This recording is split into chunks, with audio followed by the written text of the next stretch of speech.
Ninguém pode ajudar com isso. Apenas a conexão espiritual com Deus pode confirmar que isso aconteceu. Então a pergunta que naturalmente surge é: quem são aqueles que não podem ser perdoados?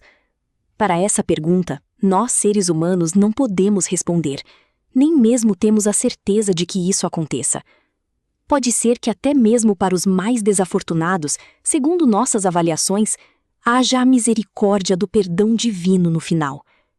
No entanto, podemos afirmar com certeza, porque Cristo nos ensinou, que não serão perdoados todos aqueles que somente Deus decidir não perdoar, e que entre esses, certamente haverá os pecadores que nunca se arrependeram.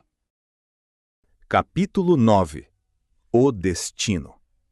O desenrolar dos eventos é muitas vezes chamado de destino por nós. No entanto, esse conceito não é preciso para definir tanto eventos passados quanto futuros.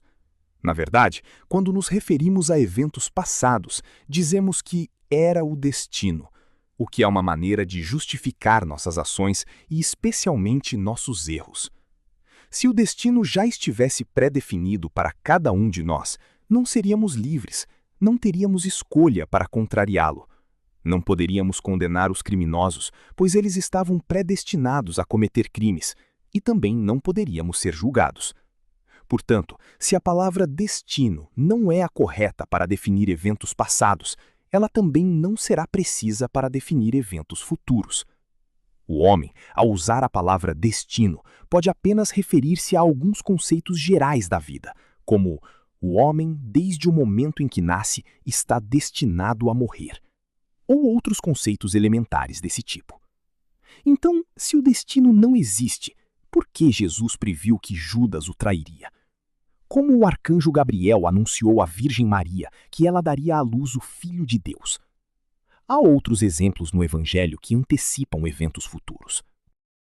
Portanto, podemos afirmar que a. Os seres humanos não têm o direito de conhecer o futuro. Apenas Deus, que vive no espírito onde o tempo não existe. Ele é capaz de ler o que um homem fará livremente em seu futuro, por sua própria escolha. Portanto, quando Jesus previu que Judas o trairia, ele não leu o destino de Judas, mas foi capaz de ver o que Judas faria por sua própria vontade. Isso é outro evento que confirma a grandeza de Deus. B. O anúncio do arcanjo Gabriel, por outro lado, é um evento diferente. Isso indica a vontade de Deus. Parece que nesse caso, ou em casos semelhantes, o destino existe. Portanto, podemos dizer que o destino existe apenas para representar a vontade de Deus, seu plano. Isso é muito diferente do destino como nós o entendemos. Podemos afirmar, portanto, que o destino é o plano que representa a vontade de Deus e não interfere nas ações livres do homem. O destino é um evento particular, que certamente terá um propósito benéfico para o homem. Lembremos as palavras do Pai Nosso: seja feita a tua vontade, assim na terra como no céu. Capítulo 10. A administração terrena. As pessoas chamadas para administrar as sociedades modernas têm uma tarefa muito importante, cheia de responsabilidade para com os seres humanos e ainda mais para com Deus. Uma pessoa que decide exercer a profissão de administrador com o objetivo de tirar proveito desse cargo para atingir objetivos pessoais comete um ato extremamente grave, muito mais sério do que um crime cometido por uma pessoa comum. Os danos que um administrador pode causar ao agir como aproveitador da sociedade são enormes e covardes. Além disso, o mau exemplo certamente não ajudará os cidadãos menos honestos a deixarem de sê-los. Normalmente, os governos atuais são compostos por administradores que representam a vontade da maioria dos cidadãos e administradores que representam a minoria, a chamada oposição. Todos os administradores do governo e da oposição devem lembrar que foram eleitos pelo povo. Portanto, todos devem trabalhar e servir ao povo.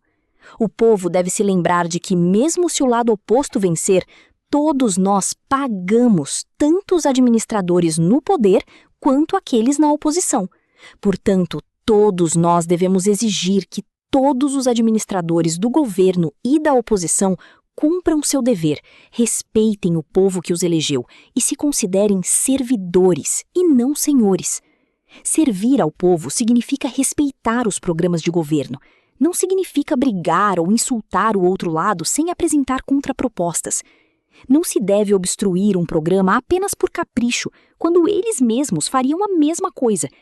Quando se dirige ao povo soberano, especialmente usando meios de comunicação de massa, como programas de televisão, ao apresentar um programa de governo ou um único tópico, a parte oposta nunca deve responder com argumentos genéricos ou, pior ainda, com brigas.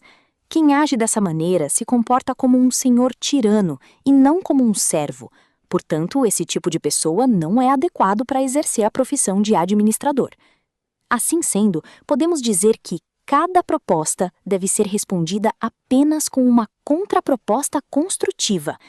Ambos devem ser apresentados da maneira mais simples possível, nunca com palavras difíceis ou estrangeiras. O objetivo de apresentar um conceito é ser entendido por todos, e até mesmo traduções para dialetos podem ser usadas nos casos mais isolados. Vou dar um exemplo.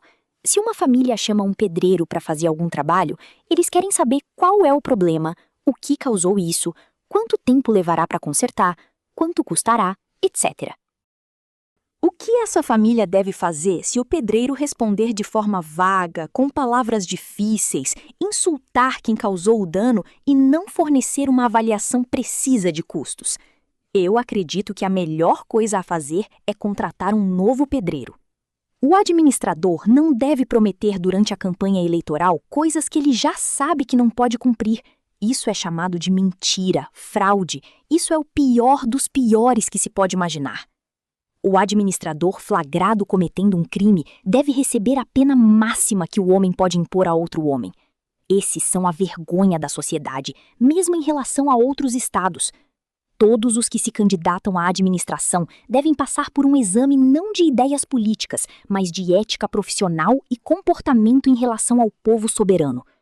O partido vencedor deve considerar que no programa da oposição, que representa um grande número de pessoas, certamente haverá boas ideias e, portanto, tem o dever de considerá-las e, se necessário, legislar sobre elas.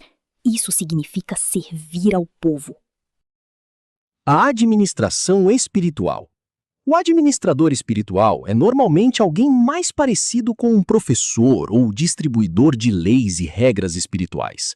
Ele não tem o monopólio da interpretação da vontade de Deus. De fato, todos nós podemos intuir e difundir a sua vontade.